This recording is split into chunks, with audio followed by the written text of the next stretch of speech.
It's all about light. In photography, everything is about light. The only thing camera can see and capture is light. But of course, it's not everything in photography. There are more to photography than just light, but what I want to talk about in this video is just light.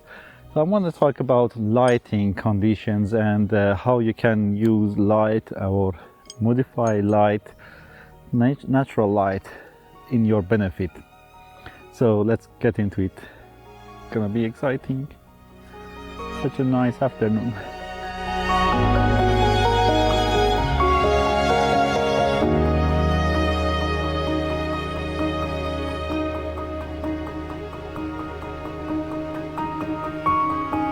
So when it comes to controlling the light in nature, we actually cannot do that, right? It's something that is out of our hands. It depends on the sun, the weather, the clouds, and everything else. That is it's in nature, right? So we cannot do anything about it. Well, we can do something, and that's how we actually use that light in our benefits. For instance, if you are taking picture of trees like what I am doing now, it's important where you stand and how you position yourself compared to the subject and the direction of the light. So you can use the direction of the light. This is one way to control the light.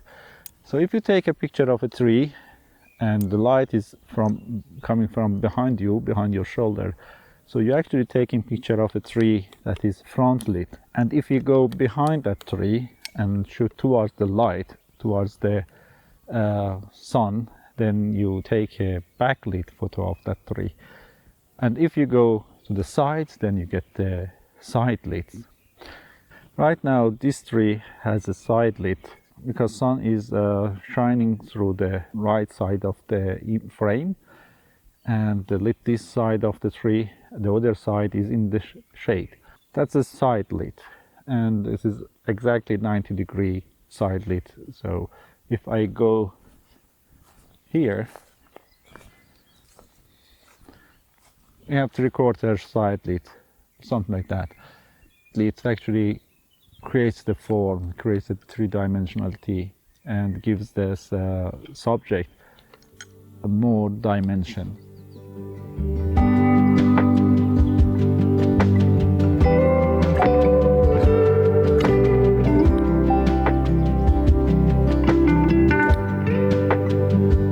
Now if I go to this side of the tree, now this is the backlit scene. Now you can see these leaves are actually getting light from behind, and these organic forms, they scatter light inside themselves. In the backlit scene you have more silhouette if your subject is solid, like a trunk of the tree. In some objects like leaves, grass, stuff like that, actually when the light comes from behind, it scatters inside the leaf and looks like that the leaves are self-illuminating, they are glowing. So backlit is very, very useful if you are taking picture of trees, so they become more interesting. Now here is the same tree, same leaves kind of, and this is now the front lit. As you can see, the scene is more flat. These are more flat. This is not so interesting anymore.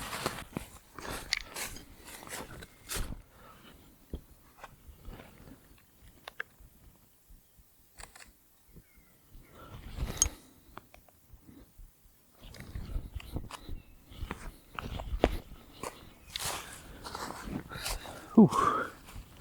So many mosquitoes, and I'm covered with ants now. The other way to control the light or use or take benefit of the light that you got is when the sunlight goes through the clouds and you get a softer light. As we have it now, this is a little bit softer. It's not very strong backlit or very strong sunlight. Now there is a thin layer of cloud in front of the sun at the moment, so the shadows, everything become a little bit softer, a little bit less contrasty, and that's one way to control the light in nature. Now the sun comes back, I guess, from behind this cloud, and there are small clouds that come and goes in front of the sun right now.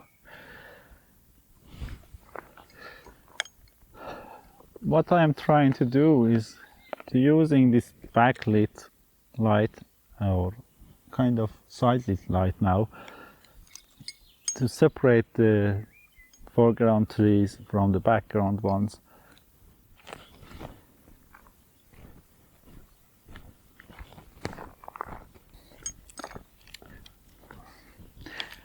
I need zoom lens. It's not. It's a little wide for this type of scenes. As I said, one way to control the light is to position yourself regarding to the light as a subject and change the direction of the lights. But of course, it's not always possible because sometimes there are obstacles you cannot go past, like a river or a rock, or there is a fence or whatever. Or sometimes you get ugly background, like let's say a ugly road in your background, or you get an ugly building, which we don't want to have in our photographs. So that's not always possible. One of the things is to wait for the light to change. So sometimes if you have time, maybe you can wait a little bit until the sun get to the position that you want, and you get the light direction that you need. This is also not always possible. Sometimes we wait and then suddenly the weather condition changes and the light is gone, and sometimes it never gets to that position or direction that you want. So none of this the proper solution for all the time, but they are options that you can explore if you have the time, if you have the access or ability to change those things, then you will get benefit of the light. There are times that I actually like the front lit subjects. One of those examples is when I have a dark background and then I have a bright subject that it has a front lit, like a tree against a dark cloud in the background. And in this case, I have this tree that is actually front lit and the background forest is kind of dark. So I like those kind of light directions. But also about this scene is something about the scene works is because this light is actually lighting some part of this tree, not everything. So it's not completely lit. Actually, my car is behind this tree, so I cannot open up my focal lens too much. I cannot move the car because it's a very small road. I don't have anywhere else to park. I can of course zoom in a little bit and crop the top of the car. There is also a sign behind my car that is also in the corner of the frame, but that's okay. I can remove that one too. So for this image, I actually used a wide aperture to blur out the background a little bit, so it gives a little bit more separation between the tree and the background forest.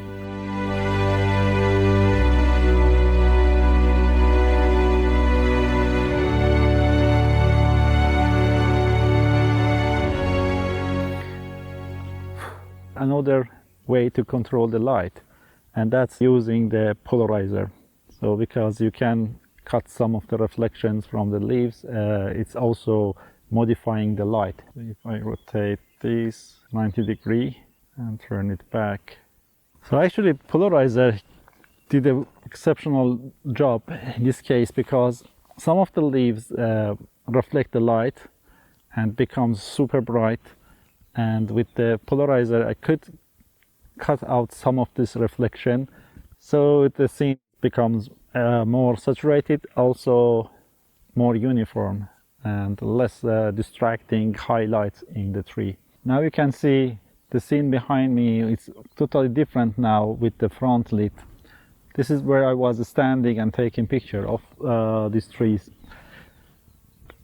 Now the other way to control the light is to come out in different seasons or different time of the year, different time of the day, and of course you get different light directions throughout the year, throughout the day, throughout the season.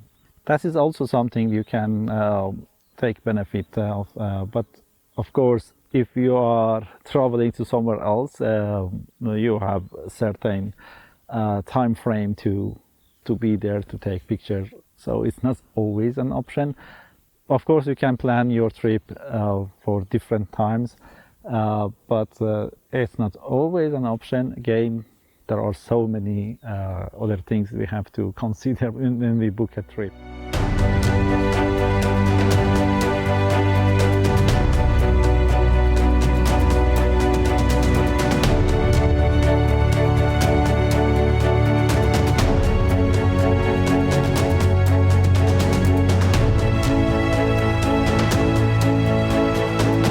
Most people like to say that there is no good or bad lighting, and while I agree in some degrees, there is no bad light, but there is certainly a good light.